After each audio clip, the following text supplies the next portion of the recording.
মাবুদ হরি এমন শক্ত দিলে রে ভাবি রে মাবুদ, তুমি নরম কইরে দাও মাবুদ গো, ভাবির অন্তরে আদনান ভাইয়ের জন্য ভালোবাসা পয়দা করে দাও রে মাবুদ।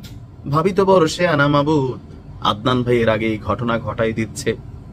এমন ঘটনা এ জাতি মেনে নিতে পারবে না। তবে ভাবি বোঝে নাই, পুরুষ মানুষ জিদ করলে হয়ে যায় বাদশাহ, আর বেড়ি মানুষ জিদ করলে হয়ে যায় কি? আমি ওয়াজের সুরে বলতেছি, কারণ টপিকটা ওয়াজের।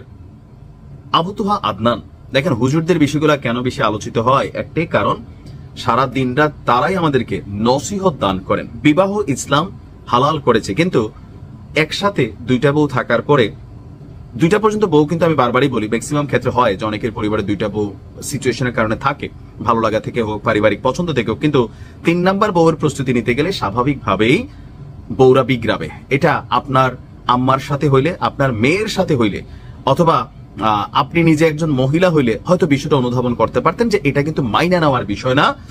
আর যার কারণে আবু তুহা আদনানের দ্বিতীয় স্ত্রী বিগড়াই গেছে। আবু তুহা আদনান যখন প্রথমে দ্বিতীয় স্ত্রীকে শায়েস্তা করার জন্য তিনি ইশারা ইঙ্গিতে বোঝাচ্ছেন যে কাবার রবের কসম, ডাইরেক্ট আল্লাহর কসম বললিতে হয়, তো ওনারা শব্দের আবার একটু কি বলা হয় যে পলিশিং করেন। তিনি দ্বিতীয় স্ত্রীর সাথে বিবাহ বিচ্ছেদ করবেন, এরকম কিন্তু স্ট্যাটাসটা ছিল। কিন্তু এর মাঝখানে ভাবি একদা পাগায় আইসা তুমি আমারে কি তালাক দিবা, আমি তোমার ডিসকোয়ালিফাই করে তালাক দিয়ে দিচ্ছি। তালাক ইসলামে হালাল। এখন যারা আবু তুহা আদনানের ভক্ত আছেন, আমাদের এই দেশে আলেমদের একটা কঠিন ভক্ত দল আছে, পিনাকিদারও এই মুহূর্তে আছে, যারা জিয়াফত খাওয়ার জন্য রাতে বিরাতে রাজপথে নাইমা যান। আবার আলেমদের মধ্যেও আছে যে না, হুজুররা 3-4টা বিয়া করবে, ভাই ইসলাম শরীয়ত রাখছে, শরীয়ত তো তালাকও হালাল করে রাখছে, কিন্তু অপছন্দের, তাই না? এখন এই বিষয়গুলো হয় কি, নিজেদের সাথে না ঘটলে অন্ধভক্তির কারণে অনেক সময় হয়তো বা এই বিষয়গুলো আসে যে কোথাও না কোথাও। যাই হোক, ঘটনার প্রেক্ষাপট দেখেন, আবু তুহা আদনানকে ডিভোর্স দিতে মোটামুটি সিদ্ধান্ত নিয়ে নিয়েছেন তার দ্বিতীয় স্ত্রী সাবিকুন নাহার সারা। এক দীর্ঘ স্টেটাসে যে সিসিটিভি ফুটেজ তিনি প্রকাশ করেছেন, এরপর তিনি বলছেন যে আমি 2 বছর যাবত সমাধানে আসতে চাচ্ছি, আমাকে সাহায্য করা হয়নি, বসা হয়নি, কথা বলতেও সুযোগ দেয়নি, বড়রা ডাকলেও যায়নি, এবার ইনশাআল্লাহ সমাধান হবে। তাছাড়া এটা ছাড়া তিনি কখনোই আর শুধরাবেন না, সমস্যা সলভ হবে না। এবার হয়তো তিনি সবচেয়ে পরিশুদ্ধ মানুষদের একজন হবে, শুধু আমার ভাগ্যেই এই পরিশুদ্ধ মানুষটি হলো না। অন্য কেউ তার জীবনে সুখে থাক, আলহামদুলিল্লাহ। আমি কি চাই? আমি এসব ধারাবাহিক যন্ত্রণায় ক্ষতিগ্রস্ত, আমার সময়, আমার মামুলাত ক্ষতিগ্রস্ত। আচ্ছা, মামুলাত শব্দটার অর্থ আমি জানি না, যারা জানেন একটু জানাবেন। তিনি বলছেন সব বরবাদ হয়ে যাক, আমার পরকাল বাকি থাক, আমার কোনো চাওয়া, আশা, আকাঙ্ক্ষা, রং কিচ্ছু নেই। আমি আর তার চেহারা দেখতে চাই না, আমার চেহারাটাও তাকে দেখাতে চাই না। আর তিনি এরপরে পাল্টি বক্তব্যের পর আমরা যতটুকু বুঝতে পারছি, সাবিকুন নাহার সারা আবু তুহা আদনানকে ডিভোর্স দিতে যাচ্ছেন। তিনি যেভাবে কাঁদছিলেন, দেখেন আমরা পুরুষরা তো মজাই।